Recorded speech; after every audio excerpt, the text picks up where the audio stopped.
ये metal stocks में तेजी शुरू हुई है पिछले एक हफ्ते से। एक सिरे से तो बात करें तो चले नहीं थे स्टॉक, अंडर ओन्ड हो गए थे, और दूसरी तरफ चाइना ने स्टिमुलस की बात की है।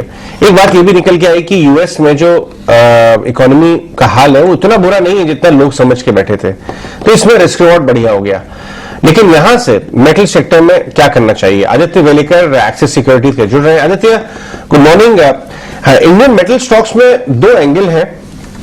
एक तो ये कि डिमांड सिनेरियो, प्राइसिंग, कमेंट्री वगैरह वगैरह, लेकिन एक खुद का रॉ मटेरियल प्राइस भी नीचे आया था। तो उस हिसाब से हमें बताइए कि क्या मेटल स्टॉक्स जो है इन्वेस्टमेंट ग्रेड बन गए इस समय, ये जो बाउंस आ रहा है, ये जो ग्लोबल बेहतर क्यूज और चाइना वाइना का फैक्टर की वजह से तेजी चल रही है, ये टेम्परेरी रह सकती है? Good morning. हमारा व्यू तो ये है कि ये थोड़ा सा न्यूज बेस्ड और चाइना पॉलिसी डिपेंडेंट सेक्टर हो गया है, और ये टेम्पररी एक मार्केट में पुल बैक जो बाई हुआ है वो टेम्पररी बोल सकते हैं इसको। उसका रीजन ये है कि चाइना का अभी जो रिसेंट पॉलिट ब्यूरो का जो मीटिंग हुआ है, उन्होंने उनका जो टोन है वो थोड़ा डोविश हुआ है। तो प्रॉपर्टी सेक्टर के ऊपर वो जो पहले उन्होंने रेस्ट्रिक्शंस लगा रखे थे, 3 रेड लाइन पॉलिसी और properties for buying not for speculation, उस पर थोड़ा सा उन्होंने एक डोविश टोन दिया है। तो उसके वजह से ये एक मार्केट में थोड़ा सा कमोडिटीज को और स्टील को थोड़ा एक पॉजिटिव तरीके से लिया है। बट फंडामेंटली अगर चाइना को देखेंगे तो प्रॉपर्टी सेक्टर अभी भी काफी दिक्कत में चल रहा है। तो उनका जो न्यू प्रॉपर्टी स्टार्ट्स है वो अभी काफी निगेटिव जोन में है। तो और उनका जो लेटेस्ट प्रोड्यूसर प्राइस इंडेक्स और कंज्यूमर प्राइस इंडेक्स जो है वो निगेटिव आया है। तो दैट इंडिकेट्स कि उनके पास कैपेसिटी ज्यादा है और डिमांड उस तरह से नहीं है। तो उसके वजह से चाइना में एक डिफ्लेशन का स्थिति आ गया है। उसके वजह से उन्होंने एक स्टिमुलस का होप वहां पे बढ़ गया, और मेटल्स में ये थोड़ा सा अपने को टेम्पररी तेजी दिखा है। बट ये लॉन्ग टर्म पर्सपेक्टिव से अगर आप देखेंगे तो उनकी जो फाइन प्रिंट है स्टिमुलस की वो मैटर करेंगी, whether they will go for fiscal stimulus. और अभी जो रिसेंट उन्होंने पॉलिट ब्यूरो मीट में ये स्पेसिफाई नहीं किया कि कितना फिस्कल स्टिमुलस या मॉनेटरी स्टिमुलस आएगा।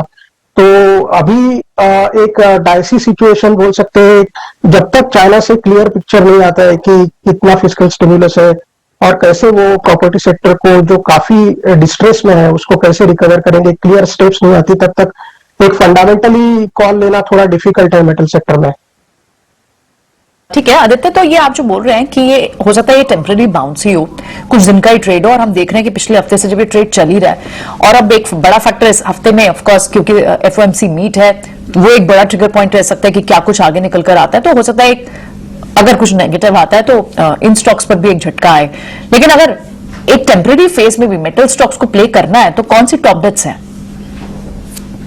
हमने तो सेल को at the level of 80 last quarter में ही बाय रखा था। टाटा स्टील पे हमारा टारगेट 120 का था लास्ट क्वार्टर पे, वो सब लेवल्स अभी अचीव हो गई है। तो अभी स्टॉक्स अगर अभी इस लेवल पे देखेंगे तो फेयर वैल्यूएशन जोन में मिड साइकिल अर्निंग्स फैक्टर कर रही है। तो यहाँ पे अपसाइड, यहाँ से अपसाइड थोड़ा डाइसी लग रहा है, और अगर वो अपसाइड आएगा तो वो डेफिनेटली कुछ सब्सटैंशियल न्यूज बेस्ड, अगर चाइना से जैसे मैंने कहा कि अगर वो कोई मटेरियल फिस्कल स्टिमुलस देते हैं तो अपसाइड यहाँ से दिख सकता है।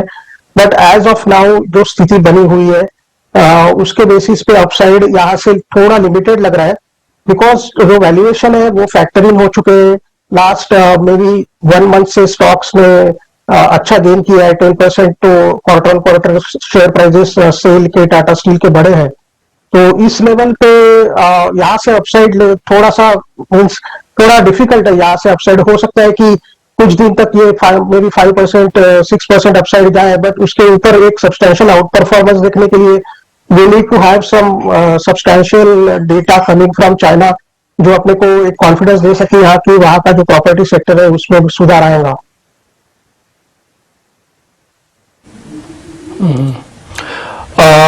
तो फिर आदित्य, ये मिड कैप कंपनीज में कुछ ऐसी दिखती है जहां पर आपको थोड़े अर्निंग्स का अच्छा मूवमेंट दिखता हो, आने वाले 2 क्वार्टर्स उनके लिए काफी ब्राइट हो?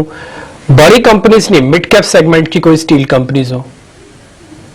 मिड कैप में अभी जैसे हमारे कवरेज में हमने अभी इनिशिएट किया था जेटीएल इंडस्ट्रीज, तो ये जो कंपनीज जो स्टील प्रोसेसिंग करती है, नॉट इन स्टील प्रोडक्शन, तो ऐसे कंपनीज पे हमारा फोकस ज्यादा है, बिकॉज जो एक वोलेटिलिटी रहती है रॉ मटेरियल प्राइसेस की और steel prices, finish steel prices की, वहां पे वो पास ऑन करती है स्टील प्राइसेस को। तो उस सिचुएशन में डोमेस्टिक डिमांड, गौरतलब ये है कि डोमेस्टिक डिमांड अभी भी इंडिया में अच्छा है, बट स्टील प्राइसेस और कमोडिटी प्राइसेस ग्लोबल होने की वजह से वो डोमेस्टिक डिमांड का फैक्टर अपने डोमेस्टिक स्टील इंडस्ट्रीज को वो उसका फायदा हो नहीं रहा है। बट अगर आप प्रोसेसिंग स्टील कंपनीज देखें, जैसे एपीएल, अपोलो ट्यूब्स हो गए, जेटीएल इंडस्ट्रीज हो गई और स्टील ट्यूब्स और कई हो गई, तो उनको डोमेस्टिक स्टील डिमांड की वजह से फायदा है और उनका वोलेटिलिटी से इतना संबंध नहीं है।